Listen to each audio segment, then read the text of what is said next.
આચાર્ય દેવવ્રતજીના અધ્યક્ષ સ્થાને દાંતીવાડા કૃષિ યુનિવર્સિટી ખાતે પ્રાકૃતિક ખેતી પરિસંવાદ અને વર્કશોપનું આયોજન કરવામાં આવ્યું।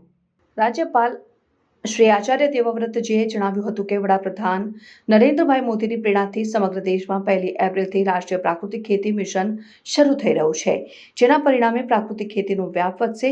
ગ્લોબલ વોર્મિંગ દુનિયા સામે મોટો પડકાર છે। રાસાયણિક ખાતરના વપરાશથી જમીનના જૈવિક કાર્બનમાં મોટા પાયે ઘટાડો થયો છે। આઝાદી પછીના સમયમાં દેશની જમીનમાં 2 થી 2.5% જૈવિક કાર્બન હતો, જે ઘટીને 0.2 થી 0.5% થઈ ચૂક્યો છે। 0.5% થી ઓછો જૈવિક કાર્બન હોય તે જમીન બિનઉપજાઉ હોય છે। આવી જમીન પથ્થર જેવી થઈ જવાથી પાણી પણ સંગ્રહ કરી શકતી નથી।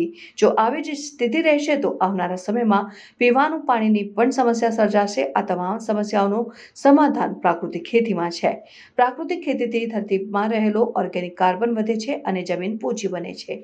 રાજ્યપાલ આચાર્ય દેવવ્રતજીના અધ્યક્ષસ્થાને દાંતીવાડામાં સરદાર કૃષિનગર દાંતીવાડા કૃષિ વિશ્વવિદ્યાલય અને national centre for organic and natural farming ગાઝિયાબાદના સંયુક્ત ઉપક્રમે ઓડિટોરિયમ હોલ ખાતે પ્રાદેશિક મેગા પ્રાકૃતિક ખેતી પરિસંવાદ સહ વર્કશોપ યોજાયો હતો। આ પરિસંવાદમાં પ્રાકૃતિક કૃષિના તજજ્ઞો દ્વારા ખેડૂતો પ્રાકૃતિક ખેતી વિશે વિસ્તૃત જાણકારી મેળવી રહ્યા છે। આ આયોજનથી આગામી સમયમાં પ્રાકૃતિક કૃષિ અભિયાનને વેગવાન બનાવવા વિશેષ પ્રયાસો હાથ ધરાશે।